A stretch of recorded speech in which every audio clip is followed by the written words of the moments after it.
नमस्कार विद्यार्थी मित्रांनो, सहज अध्ययनमध्ये तुमचं स्वागत आहे। आज आपण सराव संच 2.2 मधील वर्ग समीकरण अवयव पद्धतीने सोडवणार आहोत आणि व्हिडिओच्या शेवटी तुम्हाला सरावासाठी एक प्रश्न विचारला जाईल, त्याचं येणारं उत्तर तुम्ही कमेंट करून मला सांगायचं आहे। तर आजचं वर्ग समीकरण आहे x वर्ग अधिक x वजा 20 बरोबर 0। तर आपल्याला हे वर्ग समीकरण अवयव पद्धतीने सोडवून त्याची मूल्ये काढायची आहेत। तर सर्वात अगोदर आपण काय करणार, तर उत्तरामध्ये हे समीकरण जसंच्या तसं लिहून घेणार।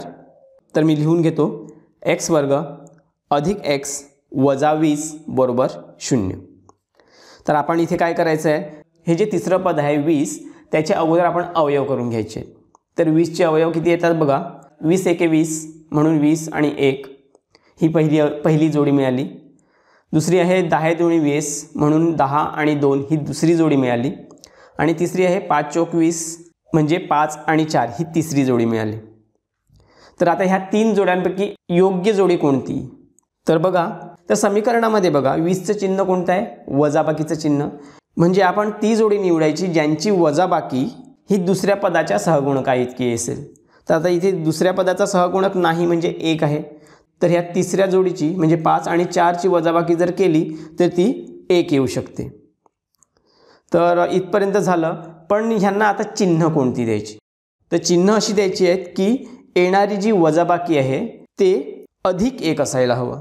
मग अधिक 1 कधी येईल, तर 5 ला अधिकचं चिन्ह आणि 4 ला वजाचं चिन्ह दिलं तर ह्यांची वजाबाकी होईल आणि येणारं उत्तर हे अधिक 1 असेल। म्हणून यांना चिन्ह द्यायची अधिक 5 आणि वजा 4। आता ही जी आपल्याला अवयवांची जोडी मिळाली ती आपण समीकरणात भरूयात।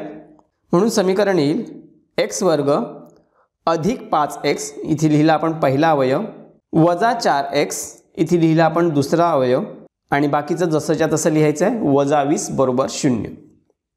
तर आता बघा इथे पदांच्या दोन जोड्या तयार झालेल्या आहेत, यातून सामायिक अवयव बाहेर काढायचे आहेत। तर पहिल्या जोडीचा जर आपण विचार केला x वर्ग अधिक 5x, तर त्यातून सामायिक अवयव कोणता बाहेर निघू शकतो, तर त्यातून सामायिक अवयव बाहेर निघू शकतो x, म्हणून x बाजूला लिहिला। आता कंसात पहिल्या पदाला x वर्गला जर x ने भाग दिला तर काय उरलं, x राहिला तो इथे लिहिला। 5x ला जर x ने भाग दिला तर काय उरलं, 5 म्हणून अधिक 5 कंस पूर्ण।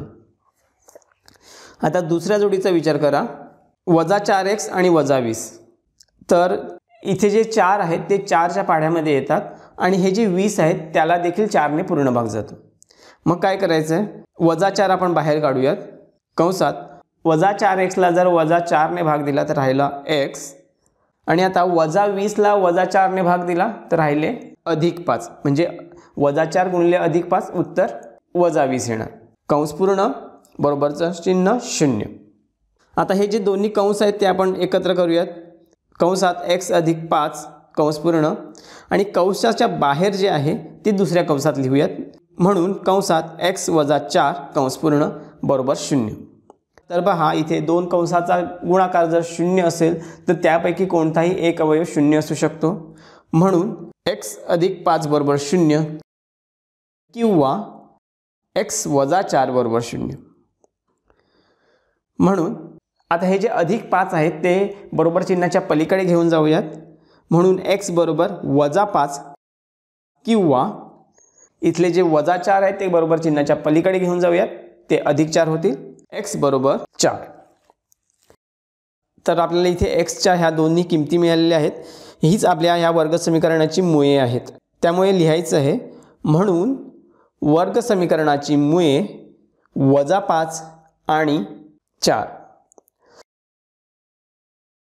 तर अशा प्रकारे आपलं हे वर्ग समीकरण सोडवून झालेलं आहे। जर व्हिडिओ तुम्हाला आवडला असेल तर व्हिडिओला लाईक नक्की करा आणि आपल्या चॅनलला देखील सबस्क्राईब करा। तुमच्या इतर मित्रमैत्रिणींसोबत देखील या व्हिडिओला शेअर करा, म्हणजे त्यांना देखील आपल्या व्हिडिओचा फायदा होईल। आता तुम्हाला सरावासाठी एक प्रश्न विचारत आहे, त्याचं उत्तर तुम्ही कमेंट करून मला सांगायचं आहे। तर सरावासाठी वर्ग समीकरण आहे x वर्ग अधिक x वजा 12 बरोबर 0। तर हे वर्ग समीकरण अवयव पद्धतीने सोडवून त्याची येणारी मुळे तुम्ही कमेंट करून मला सांगायचे आहे। तर आजचा व्हिडिओ आपण इथे संपवूयात, भेटूयात पुढच्या व्हिडिओमध्ये। तोपर्यंत काळजी घ्या। थँक्यू।